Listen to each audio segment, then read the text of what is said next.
the country. It is my distinct pleasure to welcome you to this webinar on kinetic cities. My name is Andy Potter. I'm a partner with Deloitte and our regional and local government leader, and it's my distinct privilege to facilitate a distinguished panel on this topic. The first thing I would like to do, though, is provide a territorial land acknowledgement.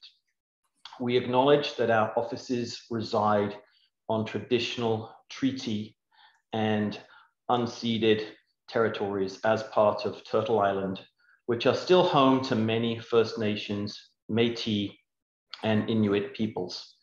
We also acknowledge the traditional owners of the land on which our Chilean offices sit and pay our respect to those owners, past, present, and future. Just a few housekeeping items to make sure people are aware of. Within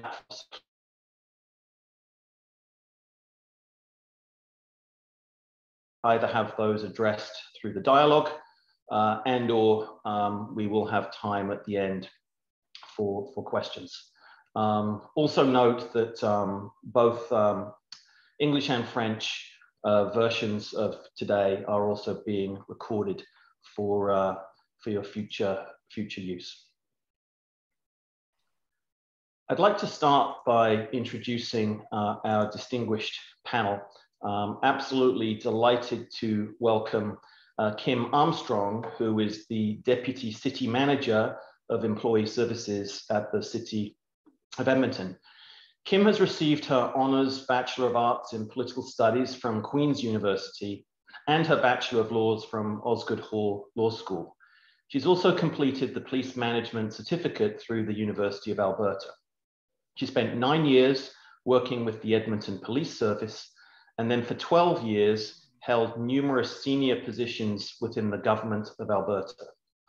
Currently, Kim is the Deputy City Manager of the Employee Services Department at the City of Edmonton. She's leading a team dedicated to the creation of positive, vibrant, and safe workplace culture for the city's employees. So welcome, Kim.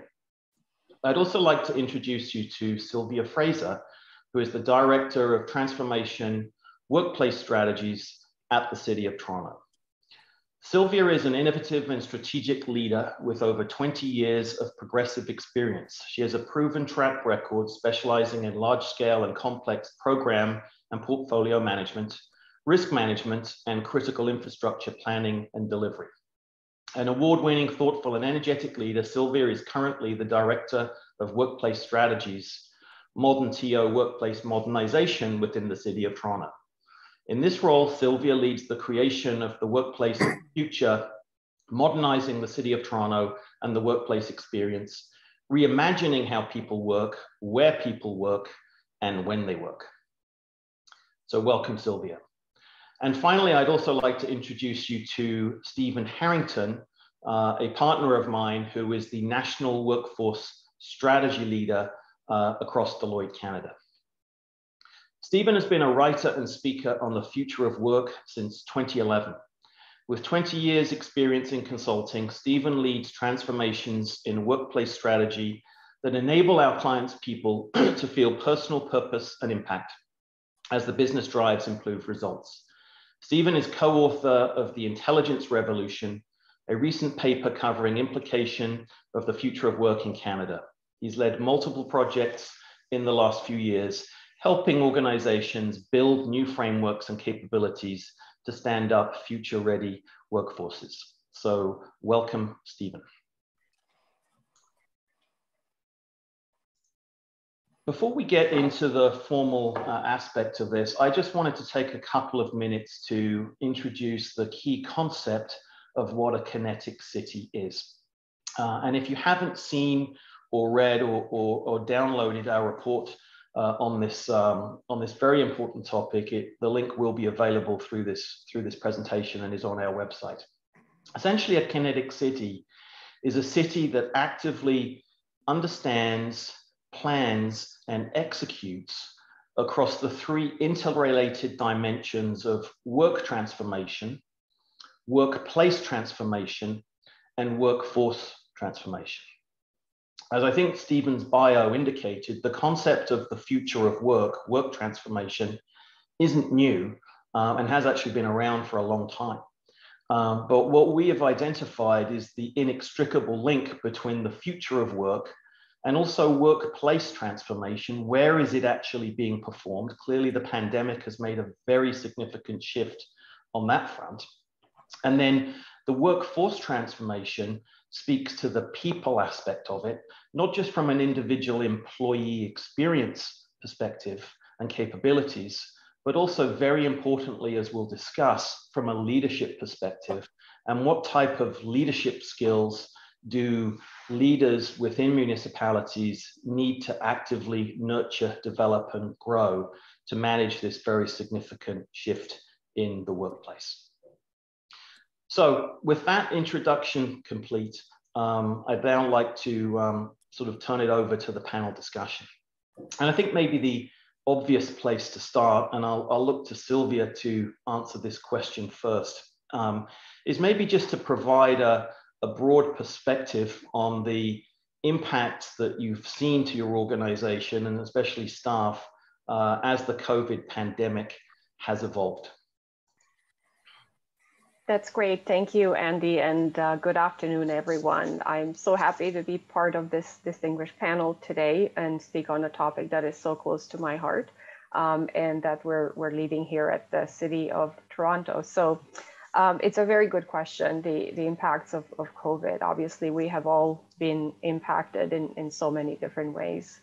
And to just give you a couple of like that broad perspective of what the city has experienced. So we have over 38,000 staff across the city, and with you know, all different services that we provide to the public. And so not only that we are impacted in providing those services at a very increased level through public health and so forth. But we also had to shift with the public health directions through, you know, to basically shift to work from home. About 25% of our workforce was immediately shifted to this work from home policy. And so it was very dramatic, as many of our organizations would have experienced, and that shift had to occur so very abruptly and very quickly with technology supports, with all the different types of supports to change that service. And so, you know, with the City of Toronto, we have been on a journey to transform the organization, and I'm so happy the way you presented the three different areas of the future of the workplace is really. We have been on this journey for over 2 years now. And so while we were in this journey, COVID hit. And so there were impacts from, you know, point of acceleration, you know, and you know, it's the opportunity that COVID has brought to us from an organizational perspective to transition very quickly to a hybrid work pretty much overnight. A little bit too abrupt and not a journey that we would have hoped for, but certainly we see that as an opportunity, not only in enabling that future state, but also in as we are now working through our reopening plans and returning staff to the office to bring that future workplace now. So while we're in a 4 or 5 year journey to do this over time, we are now aligning strategically, not only to continue that benefit from that we are given, but also to transition from a change management perspective as staff are returning to the office, so that we don't have to transition again. And I think that's an important aspect. I know, and having been in contact with a lot of organizations, it is a strategy that is taken now. And it's one that will, I think, provide a lot of value. I think hybrid work is here to stay. I think the flexibility and choice is here to stay. So from an impact perspective, I think those are the key highlights that I'd like to bring up, but also that it also enabled us to put those things in place for for future things. I mean, this pandemic is a type of emergency that affected us globally, but really build that business continuity, right? So now we have the ability to work from home no matter what. We have digitized services, and we're able to provide that no matter what. And so I think those are positive impact. We know the negative impact, so I don't think I need to go into that, but those are the things from a future work perspective, I think, that are worth highlighting. Thanks for that, Sylvia. Kim, I would imagine your experience was somewhat similar. Anything else to add in terms of broad COVID impacts? I would say only that there were significant financial considerations that accompanied the workforce transformations. And so we had revenue challenges associated with closing services down. And we had many folks going on temporary leaves of absence, some of which extended for several months. And managing that aspect of the workforce was really required a lot of compassion and consideration, negotiations with our union partners. And it was a complex environment that was dynamic and shifting by the day. Thank you for that. I think we'll sort of deal with the three dimensions of the kinetic city sequentially. So, Kim, maybe you could sort of go first this time and just sort of speak to, from your perspective, how have you seen the nature of work begin to change, and what role has technology had in that, and how you think that may continue? So one of my most interesting observations and considerations in relation to how work has changed has been, and Sylvia referenced this quickly in her comments, that 70% of our workforce has continued to work in their fire stations and on the roads and on the buses throughout the pandemic. And so we've been very consistent about reminding council, the public, and our staff that it's only 30% of our workforce that has had, you could say, privilege or opportunity, you could say the challenge of working from home. And so one of the things that we really emphasized throughout the course of the pandemic was when we talked about remote work in the context of a municipal organization, it was a minority of our workforce that were able to work remotely. And in that context, we really encourage a greater definition of the notion of flexibility at work. So flexibility is not just about work location, it's about how you do your work. It's about the degree of autonomy that you have in your work process. And it's about how you design your day. And so even some of the folks who weren't able to work from home, for example, a building inspector, would have a fair degree of autonomy in terms of the flexibility of their design of their day. We also talked a lot throughout the pandemic, and I want to really emphasize this, about the concept of innovation, and that every single city employee has important and useful insights to contribute about their own work process and about the effectiveness of that work process. And so we developed and implemented and are continuously working on light bulb club type program where folks are encouraged to provide suggestions and ideas and insights into how their own work can be more effective, whether there's barriers that are present or things that could be done that aren't being done right now. And so we really talk a lot about flexibility more broadly rather than just in the context of working from home or remote work. So that's one particular thing I wanted to share with you. Thanks for that. And I'm definitely going to come back later on that sort of macro point that it's only 30% of the workforce that, from a municipal workforce perspective, that is really impacted by this, this shift, just given the nature of municipal businesses. Sylvia, any additions to anything Kim has said around changing work, nature thereof, and how technology has started to impact that in Toronto? Yes, absolutely, and thank you, Kim, for bringing up so many great points. As you were mentioning, I'm like, yep, this is exactly what has happened in the city of Toronto as well, and certainly from a technology perspective, a couple of things that I'd like to point out as well. It's in addition to the the 25% of the workforce were immediately working full work from home, and had to be quickly supplied with the technology required and collaboration tools pretty much overnight, and that was a huge shift for our technology services division to be able to enable. Technology is an enabler, and we've seen that enabler in the service side of things as well. So a lot of our services, about 97% of the services, transitioned to a digital side of things, whether it's even just by phone. The city never stopped working, so there was that innovation that overnight we had to figure out how those things were going to be provided. Yes, some services stopped from being provided in person for obvious reason, for the public health directions, and we have reopened a lot of them as the restrictions are starting to get lifted.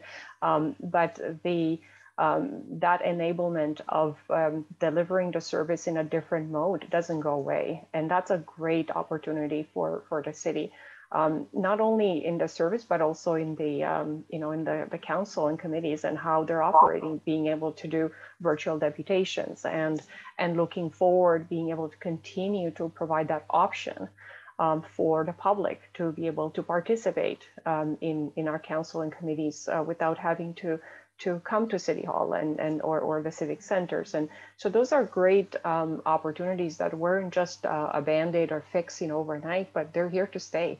Was it done perfectly? Did we do the entire transformation? No, I think there's a lot of work to be done because some of the processes have not changed as well, right? So just because new processes have been changed, some still continue. Especially in being very much a paper-based organization, a lot of the services have transitioned, but there's still a lot of work that needs to be done strategically across the city to enable that even further than what it is. Stephen, I'd like to bring you into the conversation now. You really are the grandfather of this topic, the future of work. Probably the first time you've been called a grandfather. What perspective would you have, just more generally from your broad experience, in terms of how work has been changing and how technology has driven that, and especially the impact through the pandemic? Yeah, well, I really want to pick up some points that both Kim and Sylvia made.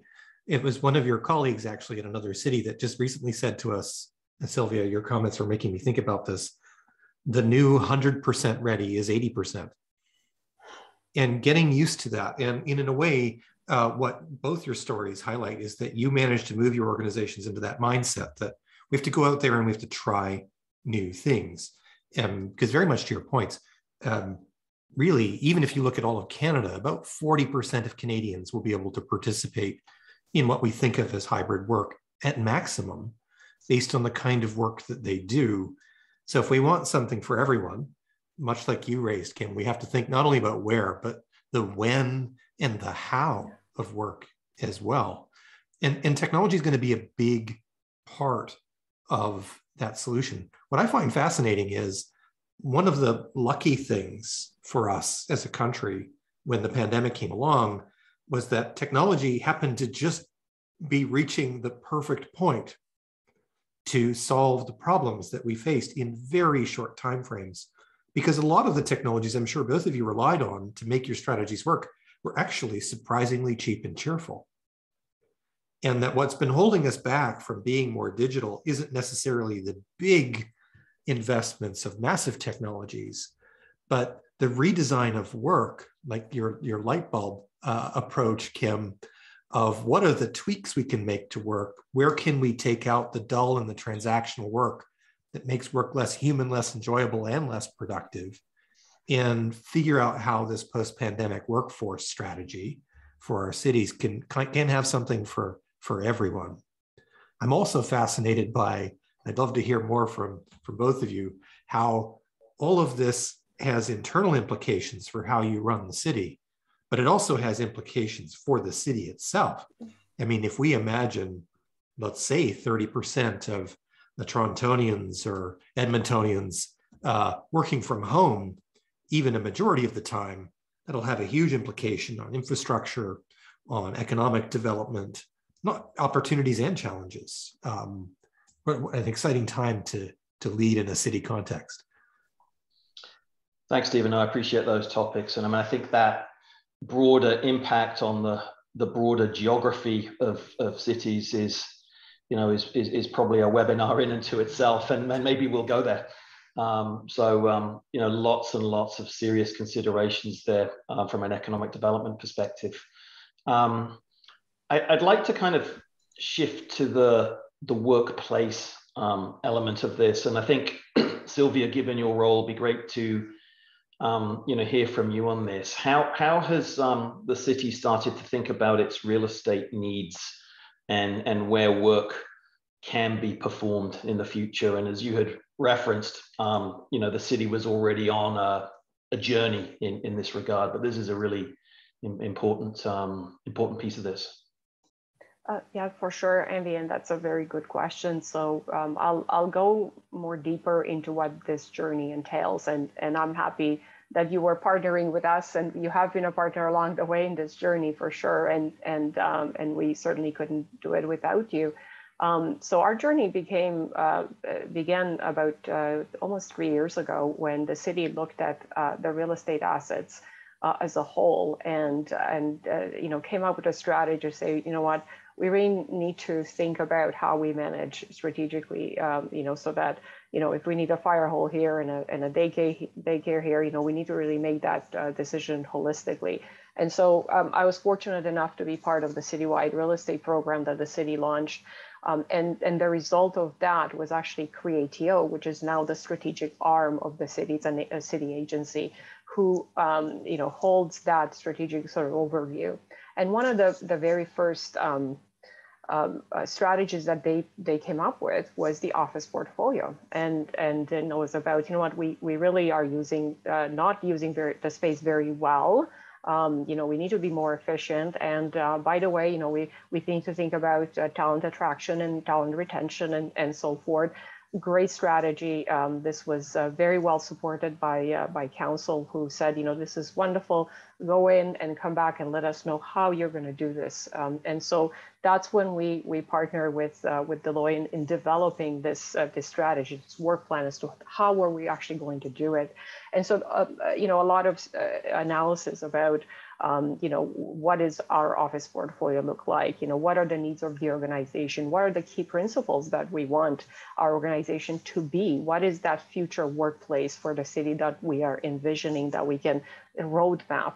And so we did that, and it took us about over a year and a half to come up with a strategy, and then we went back to council and said, here's how we're going to do this.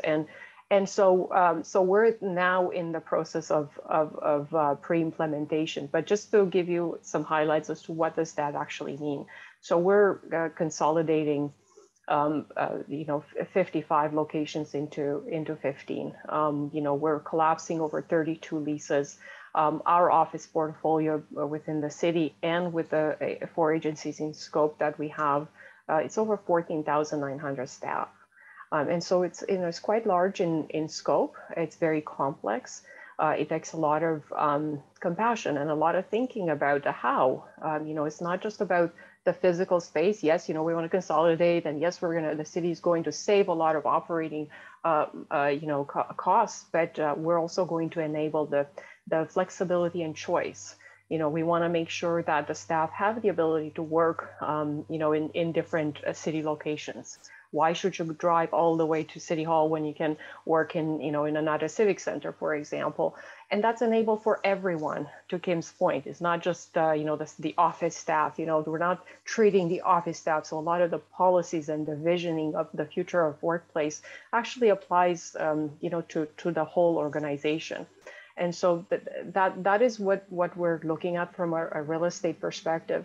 But at the end, it's people at the at the center of everything.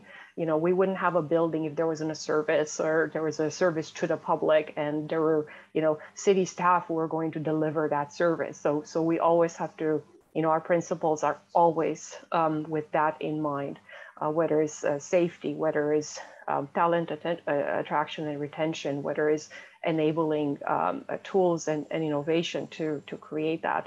And creating the right spaces. When we talk about the spaces, yes, there's going to be a huge retrofit and a huge uplift to our civic centers, but the workplace now is me at home right now, right? This is my workplace, right? So what does that mean to me? So when we look at the workplace, we consider all aspects of it. What is the journey of that employee?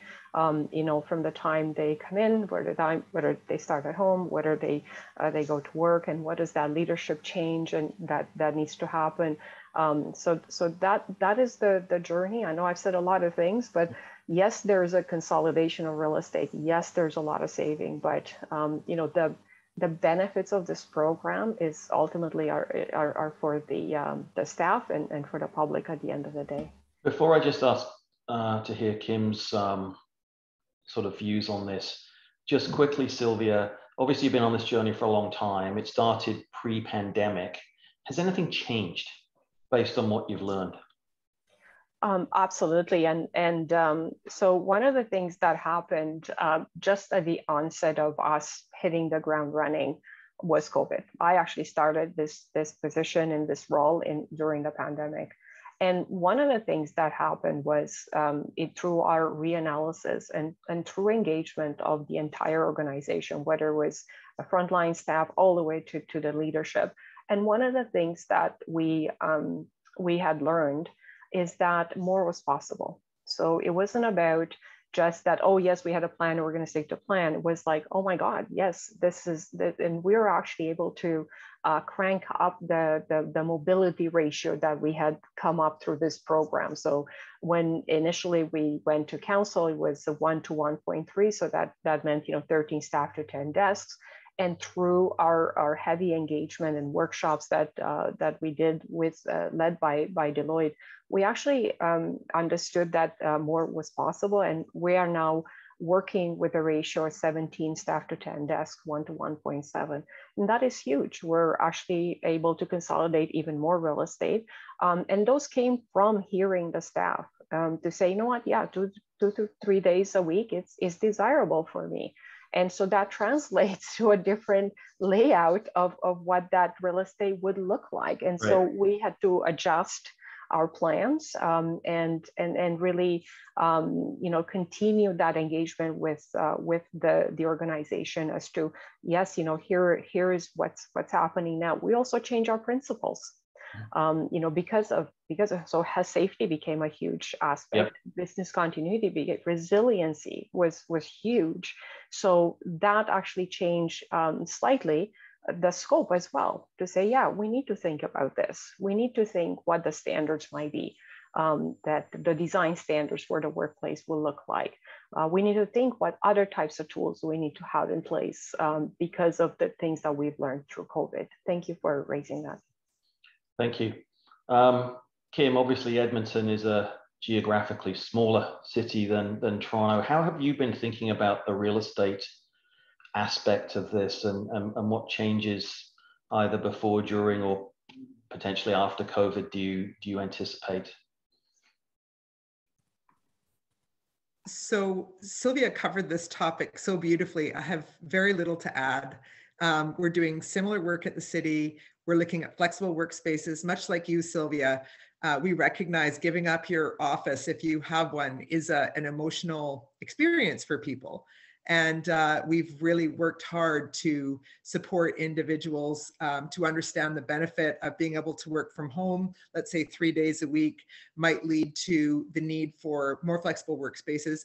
Just like you were doing the booking, where you could book an office at a transit yard, for example, as opposed to coming downtown. So we're moving in much the same direction you are. And much like you, my concern is the impact on our folks and how we can support them with a change leadership through that impact.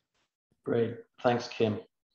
That's actually a good segue into the next sort of thread here, and Stephen, maybe I'll get you to sort of open up things here. So when we think about, you know, what the pandemic has meant to us as employees and leaders, you know, what have you seen broadly around those impacts, and in particular, what new skills do you believe are going to be required to, you know, manage through this evolution and through continued uncertainty into the future?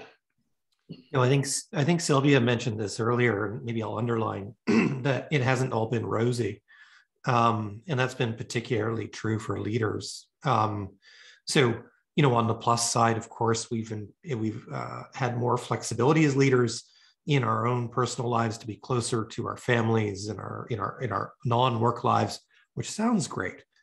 But the data also shows there's been an incredible round of work intensification.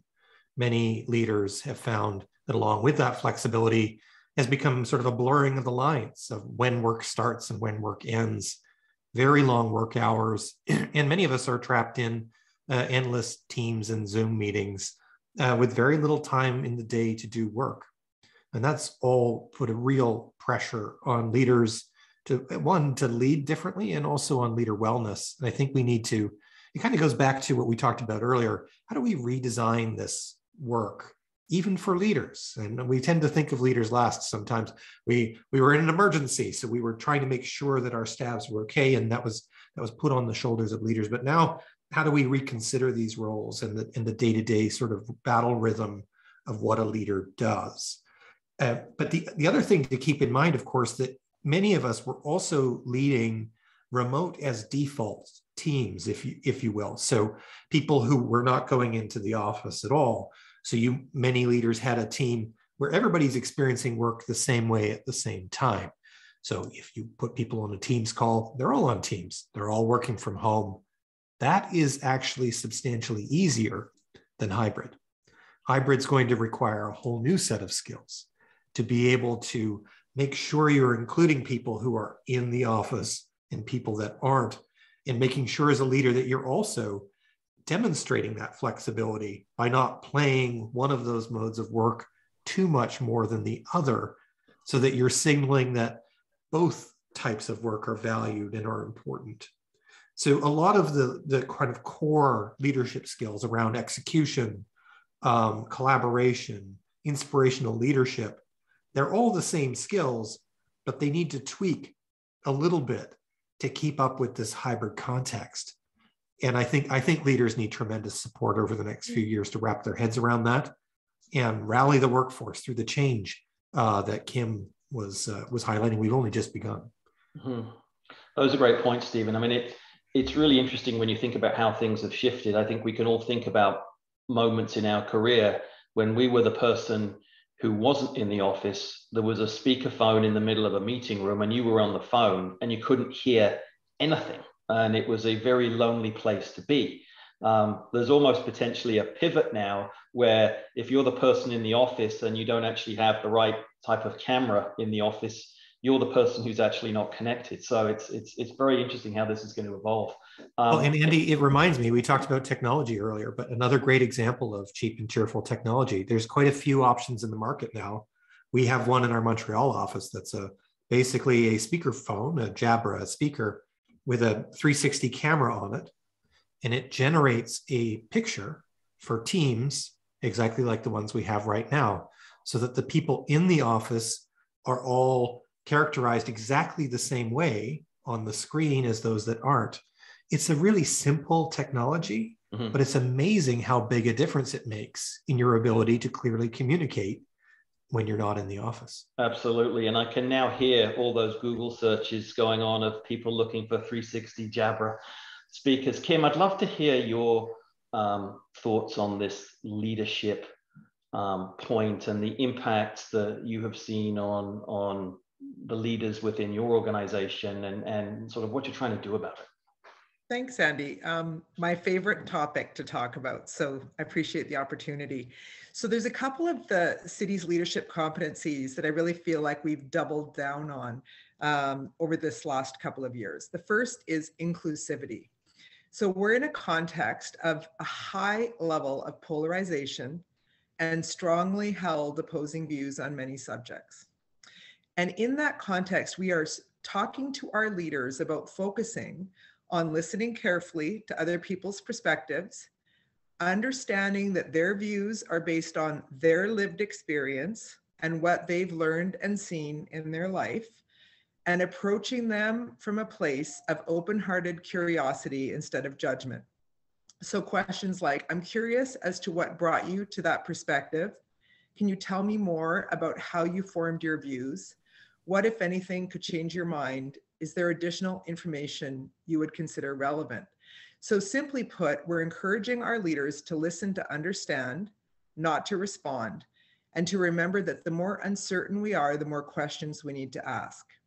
The second piece that we're really focusing on is systems thinking. And I like to call this the ability to hold paradox.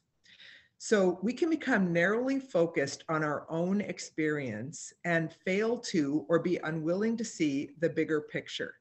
And that resistance to broadening your horizon and your understanding of the complexity of the situation is problematic.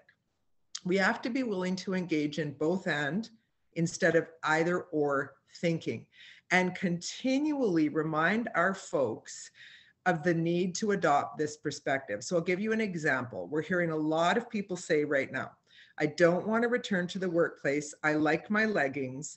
I hate commuting. I like seeing people's pets on the screen. I don't want to get up earlier. All of these things are true. They're legitimate, reasonable beliefs that people are holding and feelings that they're experiencing. And it's also true that engaging with other coworkers in person, having that beautiful dance of energy that happens when people come together, is a beautiful and important part of our workplace experience. It's true that ideas and feedback and advice happen in person, in the moment, in the hallway, in the lunchroom, sometimes in the washroom, and that those are really important points of connection that cannot be underrated or undervalued. And so holding all of these different truths at the same time is something we're really talking a lot about at the city and encouraging. To put it really simply, you have to collect the dots before you can connect them. So let's collect as many dots as we can. And I know I'm going on, but just give me another couple of minutes, please. We're also spending a lot of time talking about some interpersonal characteristics of leadership. So I'm going to start with gratitude. There's a lot of research that supports the benefits that come from developing the regular habit of noting things in your life and people for which you are grateful and appreciative. And we're encouraging folks on a regular basis to consider adopting this type of practice. Secondly, compassion. We are using the word compassion and talking about compassion in virtually every conversation with our employees. Compassion means literally suffering together, and it's the feeling that arises when you're confronted with another person's suffering and want to do something about it, want to support them, want to help them. And so we are encouraging folks to bring out their practice of compassion and to make that top of mind and intentional in their interactions with other staff. And finally, the idea of loving what happens. It's that Stoic concept of taking that limited amount of energy that each and every one of us has and using it to focus on actions and words that can make a difference. So if you can't control it, if it is utterly out of your control, energy expended on it could be used more effectively on something over which you have control or influence. Resistance is futile. What's happened has happened. And so let's work with it. Let's find creative ways to deal with the situations that are in front of us instead of wishing that they weren't there, because the fact is they are there, and we have to deal with them. So let's work with them, not against them. And those are the kinds of conversations that we're having with our employees at all levels, small teams, larger groups, across leadership, to try to really get people to be intentional and focus on these kinds of ways of thinking. Thank you, Kim. I don't even know where to begin by way of reacting to everything that you just said. I think there's probably 5 more webinars just in what you said. I might just open it up to Sylvia or Stephen, just to see if there's anything that caught your attention there that you wanted to maybe elaborate on from your own experiences and perspectives. Well, I agree with you, Andy. I just want to pick up one quick point on inclusion and maybe build on that. I do think it's an incredibly important point about a leader capability. And also at the same time, it's interesting how the strategies that you've both picked, I'm sure you're going to find, improve the inclusion of your workforce in a lot of different ways. In a city the size of Toronto, if you don't have to come in 5 days a week, actually people you'll find are more and more willing further and further out from the downtown core to participate in your workforce. But with that will come people that have different work circumstances. Women coming back to work who had a gap in their resume, who have young children at home. You may be able to attract more people who are facing disabilities that kept them from joining the workforce because they couldn't do the commute.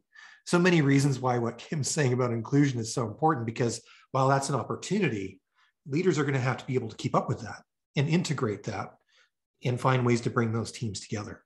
Mm-hmm. Absolutely. Absolutely. Well, I think maybe that's a great segue into something we touched on earlier from an inclusion perspective. And I think, both Kim and Sylvia had referenced this. And I think as you were sort of identifying, municipal workforces are inherently diverse. But as we know, and I think you said only 30% approximately are able to enjoy flexibility post-pandemic.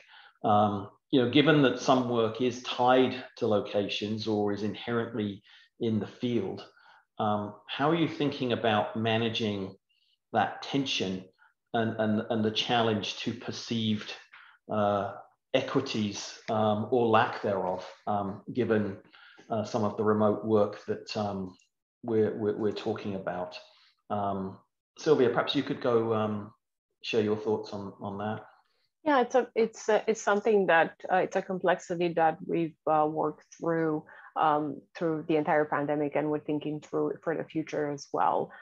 So as for example, we're thinking and we're planning effectively and launching return to work plans. There's been a lot of focus on return to the office, and we must not forget that 75% of the workforce never left. And so being mindful in our communication, being mindful in our approach, and being able to communicate and reiterate the effects that the impacts that all sides have had, right? So it's really having that broader conversation and not forgetting one group versus another, that we always incorporate in our town halls, in our communications, and making sure that everyone has a voice as well, right? And so those are the things that we're thinking through. It's a transition, right? It is a transformation, right? It's not something that overnight we're launching the hybrid work right now, the hybrid work policy, and there's a process and everything else, but we know that this is going to be a maturity model. We know that there's so much strategic work that needs to be done with the leaders to really have those very honest and open conversations about what does that mean. What are the tools that are we providing our leaders to help them through that process? We've just had a town hall with all our leaders today, to talk about this, and so we have designed and we're actively rolling out a number of different types of tools to help leaders and also to learn from them. So it's about listening, right? It's not like, oh, we got it right, reopening team, it's a great, we're going to tell you how this works. We actually learned along the way, and we are looking for those learnings.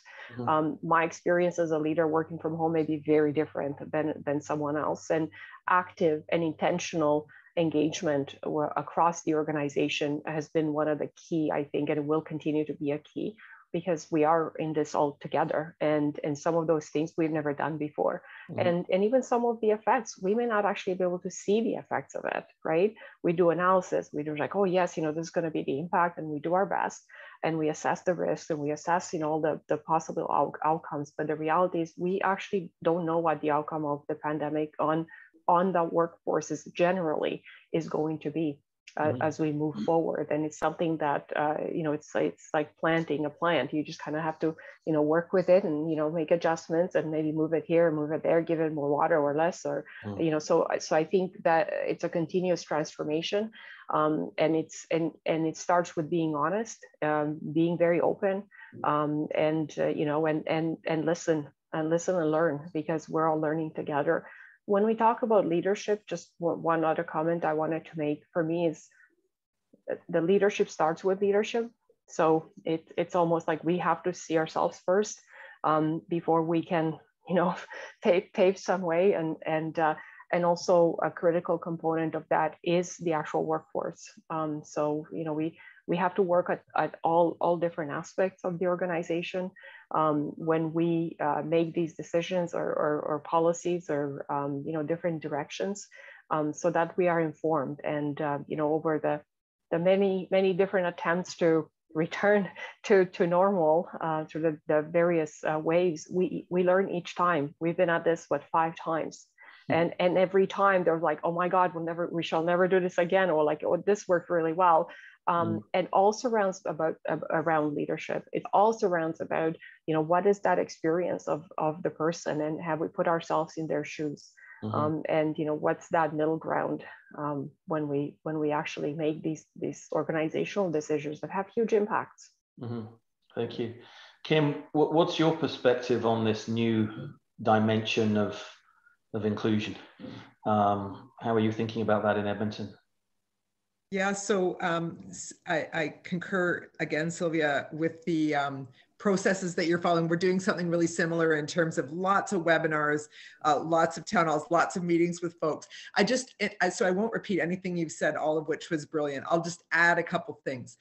One, and to your point, Andy, if we get into an us and them mentality, those who can work hybrid and those who can't, again, that's an either or thinking, as opposed to saying, hey, the concept of flexibility is something that applies to all of us. We have to see that in different ways, depending on different types of work, different workplaces. Stephen mentioned this, different work hours, different work processes. So we need to embrace the idea that flexibility is here for all of us. It's the way of the future. You can call it agility, you can call it what you want, and we all have to co-create and contribute to that. One other thing that came up when I was listening to Sylvia is the idea of self-care. So we have been talking a lot about that age-old idea that you put your oxygen mask on first. And so all of these leaders who were at home, like myself included, are now going back into the workplace. And so we also have our own emotions and our own, narratives around this and our own struggles. And so being cognizant that we're not just leaders, we're also people who are experiencing the same thing as our employees requires us to really be self-aware on, what's my own stuff that I need to sort through, and then I need to be able to lead others through it. So it's an interesting time. And I guess finally, the idea of iteration, we have made so many mistakes, I can't even count them. And so just being willing, like that 100%, getting things 100% is just absolutely ridiculous. If we get 60% some of the time, I'm happy, because we can continue to grow and learn as we try things and they don't work, or we need to tweak or adjust them. And so just being comfortable with that notion of continuous improvement is something that perfectionist personality types really struggle with, but we all need to get better at that. Absolutely. I'd like to just remind attendees to put any questions that they have in the Q&A function. There's a couple that I will come back to before the top of the hour. On that basis, there's just one sort of more broad question that maybe I'd like Stephen to sort of take first crack at. So a lot of what we're talking about is post-pandemic workforce strategy, and it may seem as simple as changing your flexible work policy, but I think as we've been discussing, it can get real complicated real fast. What's your perspective on how you build a pragmatic plan across each of the sort of areas we've been talking about? So HR, IT, obviously, and real estate. Yeah, well, and I know Kim and Sylvia obviously know this lesson quite well. Those three functions need to be tightly tied. But another success factor we've seen over the last couple of years, those organizations that have got their strategy out the fastest and have deployed it have also had top of the house support. So the CAO and down are all pulling in the same direction, and even nicer if you also have political layer support. And one of the things I just wanted to pick up on the point that Sylvia was making about inclusion, which by the way requires this partnership. What I'm about to suggest is impossible, for an example, for HR to do on their own.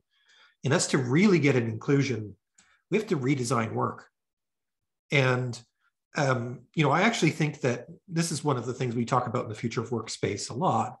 We've probably over the last 20 years, because technology has been such a shiny object, spent a little bit too much organizational time selecting the right and perfect technology, and not enough time redesigning the work itself.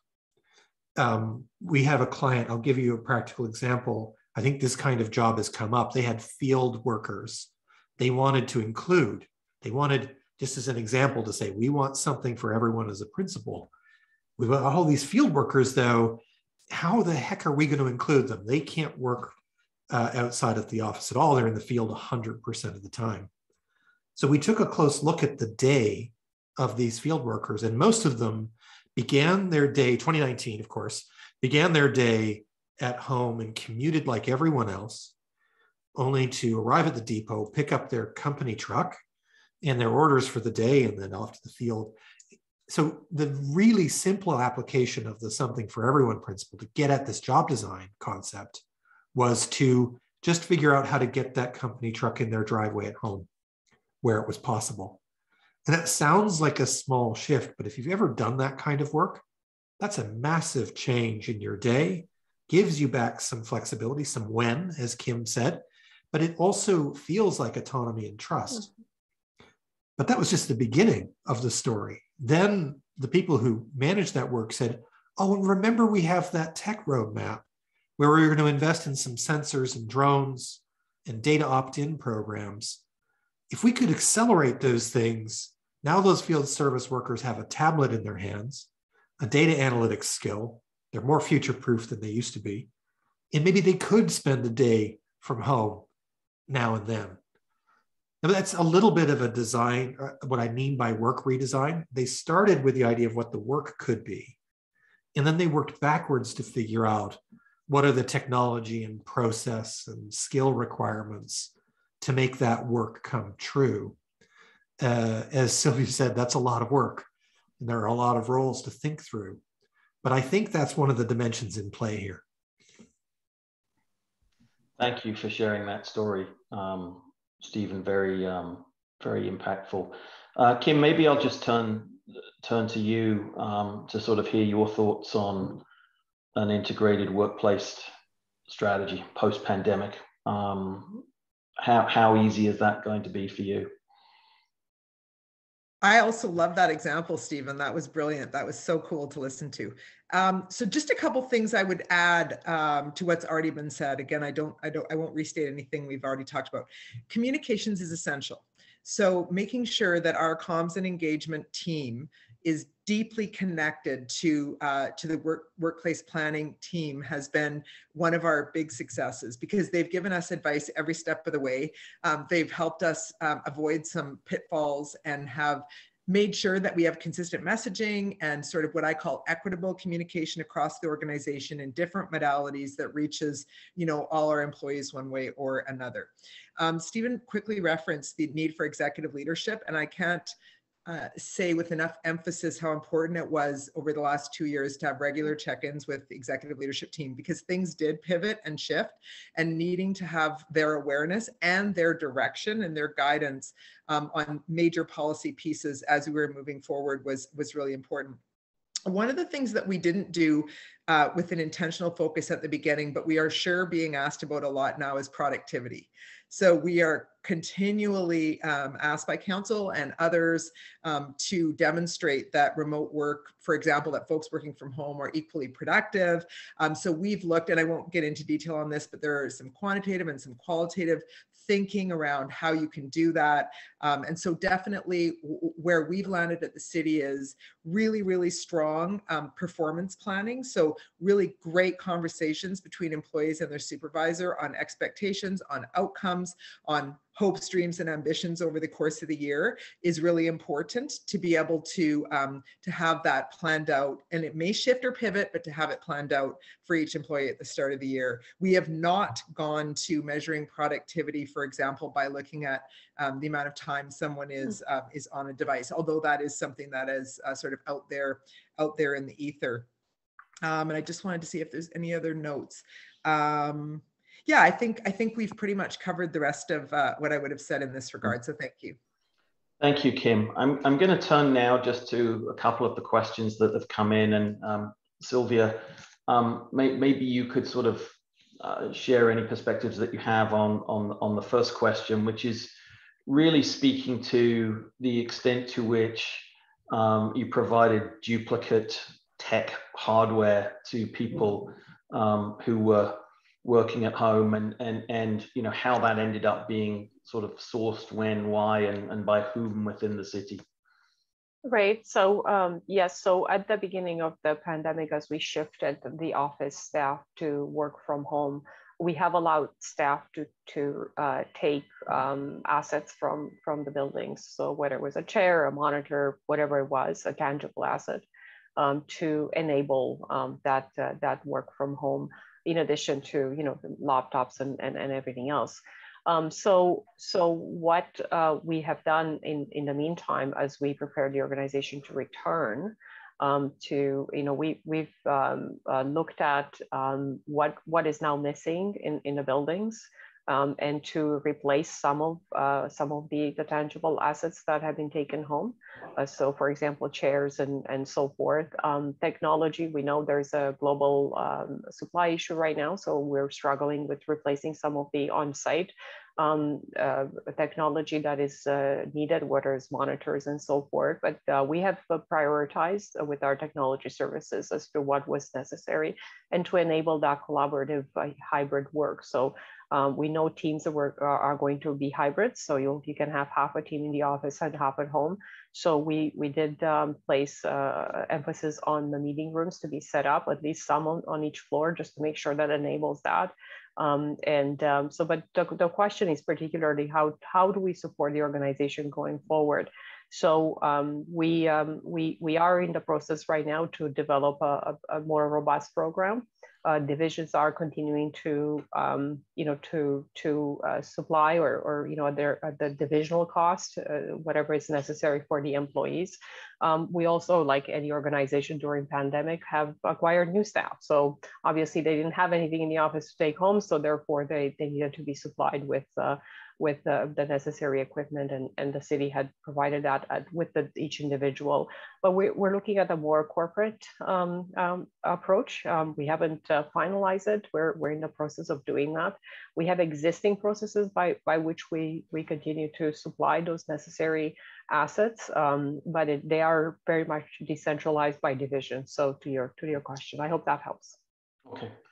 Thank you, Sylvia. So listen, we are at the top of the hour. I can't believe that the hour has just flown by, and I think that's just testament to the fantastic insight that each of Kim and Sylvia and Stephen have provided. So my heartfelt thanks to all of you for sharing your time and your perspectives with us.